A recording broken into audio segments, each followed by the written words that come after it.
I think brands that think about their customer will win.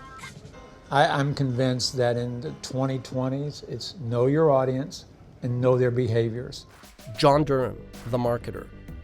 Ages ago, I ran ad sales for Ask Men, and at that time, John Durham ran Winstar Interactive, a representation firm that sold ads for websites like Kiplinger, Folders, and eventually Ask Men. To close the deal, he came to meet me in the summer of 2011. John used to send these weekly newsletters touching on advertising, life, and wine. The one mail out that always stuck with me was the one following 9/11, where he had to show the leadership required to motivate the troops to resume the business of selling ads where few could have mustered the appetite to do so. Wasn't an easy thing to say or do, but it had to be said. Few could have pulled it off, and ever since, I've admired his views not just on marketing and ad sales, but business and life in general. And did I mention his amazing taste and collection of wine? John's been in this industry forever as an executive, marketer, sales guy, advisor, teacher, but most of all, a friend to many in the industry. He's easily one of the reasons I ensured to make it to DMS to catch up with industry friends. John, I don't know if you recall this, but we met when I was a VP of ad sales at Ask Men. You came up to Montreal to visit us. We met and had lunch. We had lunch on Crescent Street and we were talking about advertising. It was a very different era when it was still about owned and operated properties. So much has changed in that 15-year time span when, it's from search to social and these big platforms. So what do you think is the single most fundamental change that's hit media publishing, advertising over the last, say, 20 years? That digital is at everything. Digital is no longer a question. It's now the statement. It's like, how do you begin building from digital? How do you think digital? How is digital as the mindset? And then how digital has allowed us to rechange and refocus about time. And I think that that's something a lot of people never really thought about how they spent their day, but what digital has done is changed our day and changed the way we think about information. Was there a defining moment? Like I've heard a lot of marketers say that before it was, we'll think of TV and then we'll see how we can leverage digital, and now it's the other way around. Was this a progressive kind of frog in a water and then the water got hot progression, or was it boiling water, throw the frog in, he jumps out? Was there a moment that made that switch? Could have been like a big watershed event? Or? I actually think it was when the financial crisis meltdown happened in the US in '08. I just think there was a general psychic that everybody was freaking out about a lot of stuff. And then all of a sudden people had this voracious, I need to know stuff now. Television wasn't able, TV, newspapers were not able to provide that sense of comfort. And for some reason, digital stepped in. Facebook exploded in '09. Social began having meaning. The phones had already reached the third or fourth generation. So all of a sudden, that whole idea of being able to communicate with people, sense of belonging, a sense of, I don't like the word entitlement, but a sense of community surfaced. And I think all of a sudden people really began to open up like, oh my gosh, this is a fascinating and timely medium. So I run a business that's largely thrives thanks to the YouTube effect. So in your opinion right now, if you were to look at Netflix versus YouTube, do you view one of those as more evolutionary to what the TV experience was and one more revolutionary? Are they both revolutionary? Is neither revolutionary? Well, I think YouTube is a natural extension of the power of video. And I think it has changed what network television is and becomes, and will continue to be. I think Netflix has changed Hollywood. And I think the idea of changing how people watch movies, more important when they watch movies, and they reintroduced the fact that I can binge. I don't think, who would have ever thought we could have binge watch until a series is over and then you had to get it in a DVD or a VHS series that you'd go get at Blockbuster. How archaic that sounds. But I think both are revolutionary in the way that they've approached their respective audiences. Interesting. I felt YouTube was a bit more revolutionary because it also changed the definition of quality, what a celebrity was. Where Netflix took what you watched before on TV or in the theaters and put it on TV. But you're right, The way you break it down, different. That's very fair. I hadn't really thought about that, but the early stages of you're right, YouTube did reflect a total different approach to how video played.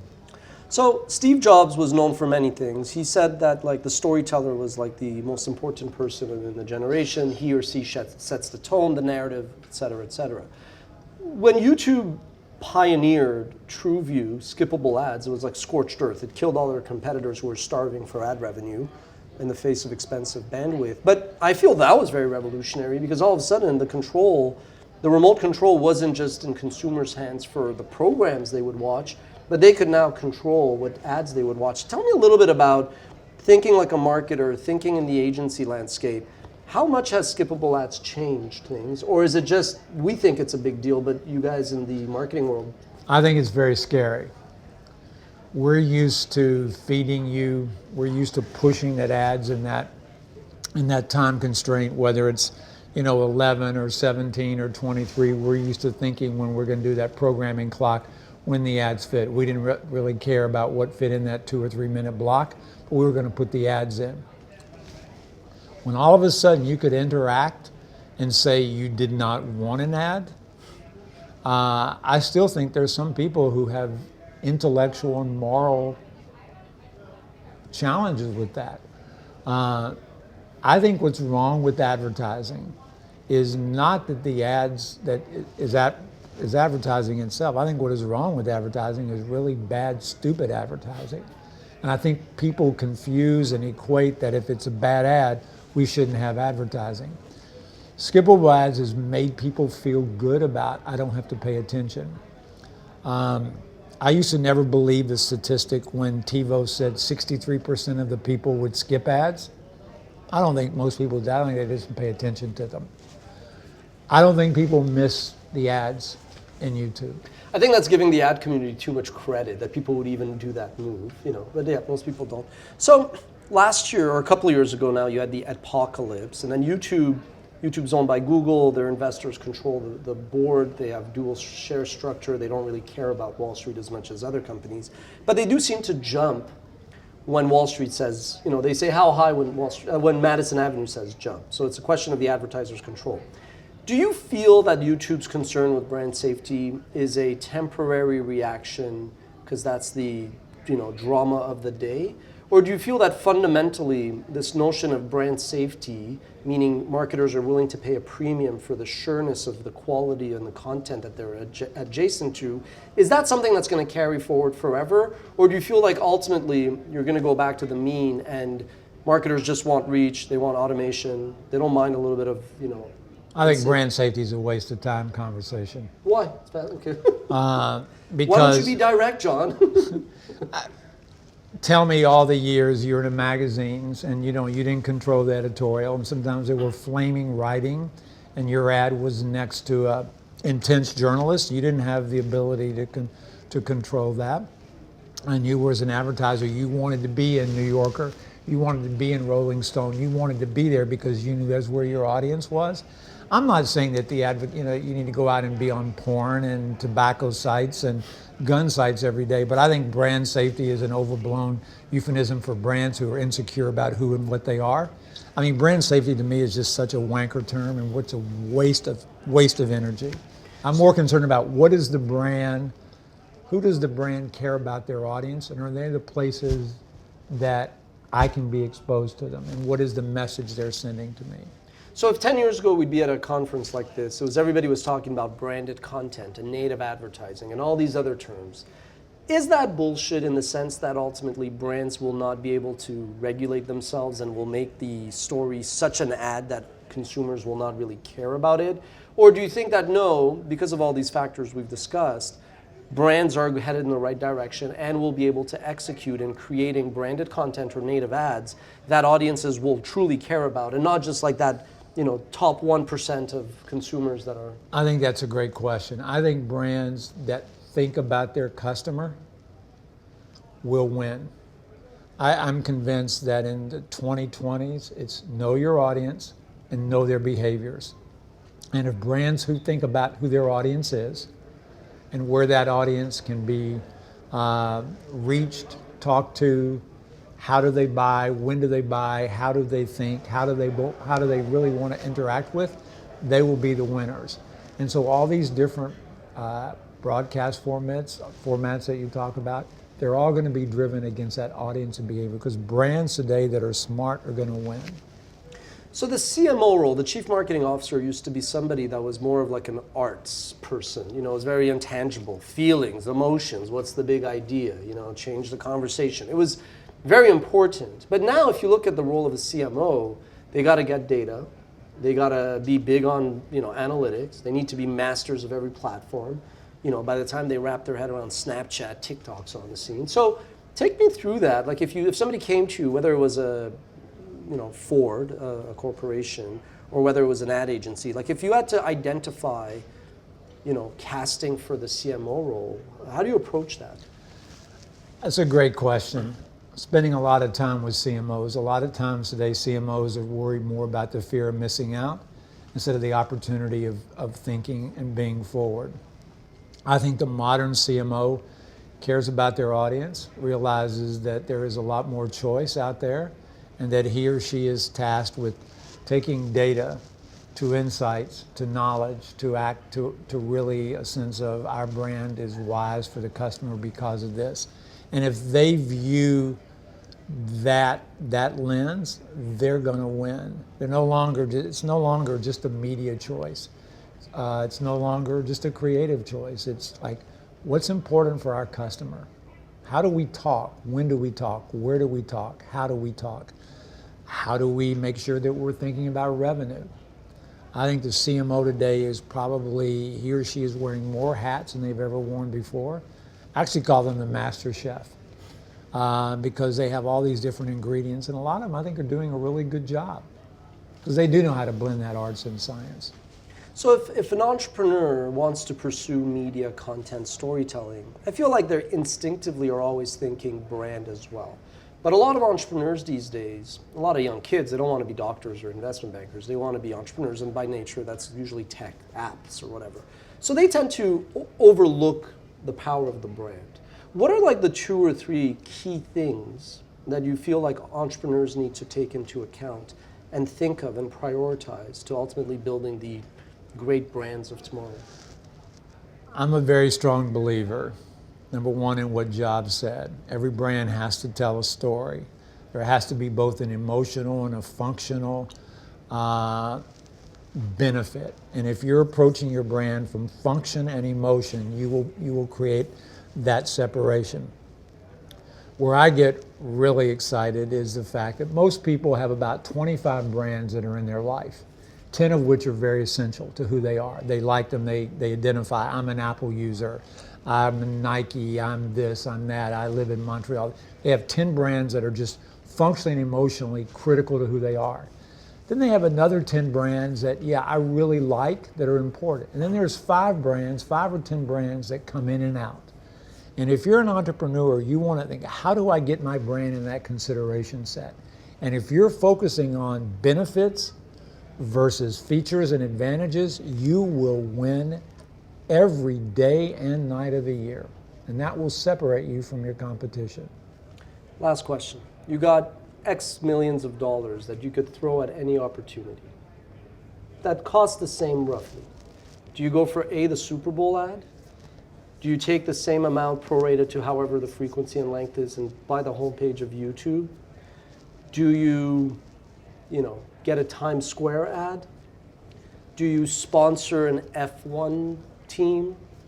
Do you approve your logo to go on FC Barcelona's jersey, or Liverpool, or Amsterdam, or Arsenal, or whomever else? What's the number one thing? Not so much about the cost per click and all that jazz. What's the one thing to really associate yourself with an event that puts you above the rest? I would go to Lufthansa, Emirates, and B of A, and British Airways, and United, and I would slut a plane out. What? That's fascinating. I would build the plane. The plane would be in my brand colors. I would have the flight attendants, we would brand their clothes. We would create online video for them. We would create a branded experience on a plane. Number one, no one has any place to go. You have a captured audience. The name of the game is eyeballs. What better place? And the minute you see a plane, everybody's looking out there. Come on, we all look at a window. Duh, here's a plane. Those are the 4 biggest airlines that circle the world, so you have a chance of being global. They each sponsor their national football team, which obviously I'd be very excited about. Mine would be Arsenal if I had a team, which I do have a team. But it would be an airplane. Everybody thinks I'm nuts, but when you start thinking about it, if I'm looking for eyeballs, I'm looking for that visibility, I'm looking for a sense of ownership and engagement, what better way than to own an airline? It's a great wild card answer, so I get another one. This is the last one. If you're an entrepreneur right now, what do you think is the single greatest opportunity in the marketing, advertising sphere in the next 2-3 years that you would Stuff that you're doing? You're too kind. No, I mean, anything touching video is definitely the place to be. We may think one way, but we live visually. People make decisions based on vision and on how things look versus in how they read. I think people are smarter than they ever have been. The only other observation I would throw to that is that figure out where you can win and then own that. Actually, I'm going to cheat. Sorry, Payman. One last question. If you had to advise the leading Democratic nominee who would be going up against Trump, what's the message, the one thing that you want him to hit if they were to go up against Trump, who's I called him to win in 2016. I still think he's probably going to win in 2020. What do you think should be the message to get enough voters in enough states, God bless the electoral system, to He's win? a very effective brand communicator. He's the greatest media manipulator ever. You know, there will be great case studies written out of Harvard and Yale on what he's done. There'll be political case studies as well. He's very vulnerable. Number one, he lies, and he's very manipulative. So I personally have, in my opinion, who I think one of the 3 will be. But I think they're going to be honest. I think they will put little emphasis on him. I think they're going to talk about what they're going to do for America. And what they're going to do for the world, and what more important, what you're going to do for me. And I think that's how people make decisions. He didn't win in 2016 because he was good. He won in 2016 because he had a bad brand to run against. That brand, you could not write a train wreck as bad as that brand was managed. And you saw it coming very early. I think it's going to be an exciting race. I think the Democrats have several great candidates. I think they have 3 that are going to be, I think that today could take him on. I'm definitely convinced next year. But all 3, in listening to their messages now and how that they're approaching, they're very focused, they're very issue driven, and they're not going to get down into the gutter. I thought Mayor Pete the other day on the Alfred E. Newman was brilliant. You know, he created a generational divide. And then last night on, not Kimmel, but one of the late night shows said, you know, I didn't know that Trump knew linguistics or literary references, which put him put down. But he does it in such a way that's not condescending. They talk with people, not at people. Trump doesn't listen. Trump just says what he wants to say, and I actually think the next 12 months are going to be a lot harder for him than people think.